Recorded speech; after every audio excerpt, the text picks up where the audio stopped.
ಇದೊಂದು ಹೃದಯ ವಿದ್ರಾವಕ ಘಟನೆ ಶಿವಮೊಗ್ಗ ಜಿಲ್ಲೆಯ ಭದ್ರಾವತಿಯಲ್ಲಿ ನಡೆದಿದೆ ಕಣ್ರಿ. ಹೌದು, ಜಗದೀಶ್ ಎಂಬ ವ್ಯಕ್ತಿ ಅನಾರೋಗ್ಯದಿಂದ 6 ದಿನಗಳ ಹಿಂದೆ ಮೃತಪಟ್ಟಿದ್ದ.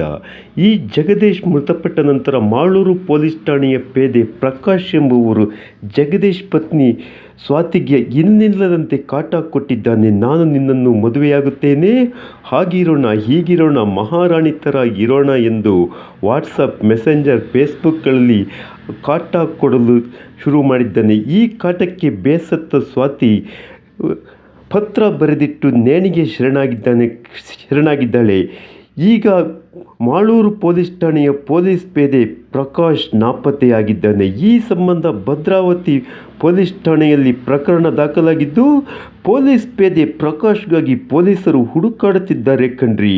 ಗಂಡ ತೀರಿ ಹೋಗಿ 1 ವಾರದಲ್ಲಿ ಹೆಂಡತಿ ಸಹ ನೇಣಿಗೆ ಶರಣಾದಂಥ ಹೃದಯ ವಿದ್ರಾವಕ ಘಟನೆಯೊಂದು ಭದ್ರಾವತಿಯಲ್ಲಿ ನಡೆದಿದೆ. ಈ ಪೊಲೀಸ್ ಪೇದೆ ಪ್ರಕಾಶ್ ಮೇಲೆ ಈಗ FIR ದಾಖಲಾಗಿದ್ದು, ಪ್ರಕಾಶ್ ತಲೆಮರೆಸಿಕೊಂಡಿದ್ದಾನೆ. ಪೊಲೀಸ್ ಪೇದೆ ಪ್ರಕಾಶ್ಗಾಗಿ ಪೊಲೀಸರು ವ್ಯಾಪಕ ಶೋಧ ನಡೆಸುತ್ತಿದ್ದಾರೆ. ಹೌದು ಕಣ್ರಿ, ಗಂಡ ತೀರಿ ಹೋಗಿ ಕೇವಲ 1 ವಾರದಲ್ಲಿ ಹೆಂಡತಿ ಸಹ ನೇಣಿಗೆ ಶರಣಾಗಿದ್ದಾಳೆ. ಆ ಕುಟುಂಬದ ಆಕ್ರಂದನ ಮುಗಿಲು ಮುಟ್ಟಿದೆ ಕಣ್ರಿ. ಇದು ಹೃದಯ ವಿದ್ರಾವಕ ಘಟನೆ. ನಿಮ್ಮ CN23ನಲ್ಲಿ ನೋಡಿ.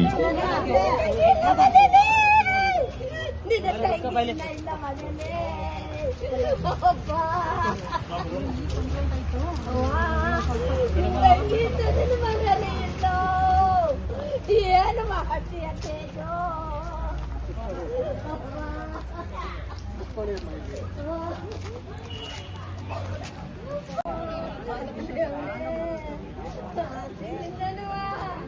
ಇದರಲ್ಲೇ ಬರ್ತಿದ್ದಾನ ದೇವರು ನನಗೆ.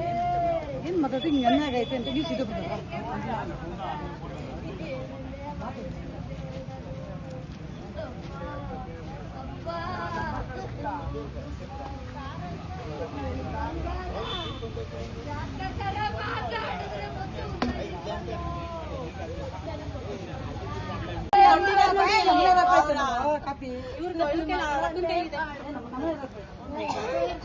ಜೀವ ಹೊಂಟೋಯ್ತು.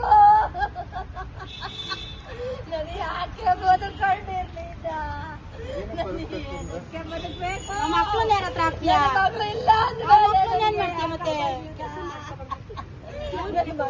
ಜೀವನ ನನಗೆ ಹಾಕೋದೇ ತಗೊಬಿಡೋ ನನ್ನ ಕೈಯಾಲ ಏನು ಮಾಡ್ಕೊಳಲ್ಲ. ನನ್ನ ಜೀವನ ತಗೊಬಿಡೋದೇವ್ರೇ.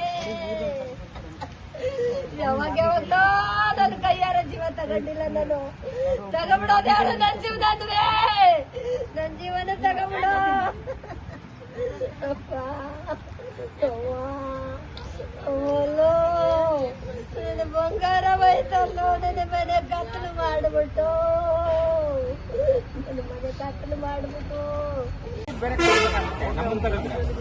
ಹೌದಾ? ಮಾಡ ಬಂದ ಕೆಲ್ಸಕ್ಕೆ ಹಾಕ್ತೀರಾ, ಮಾಡ್ತೀರಾ, ಎಲ್ಲ ಕಟ್ ಮಾಡಿ.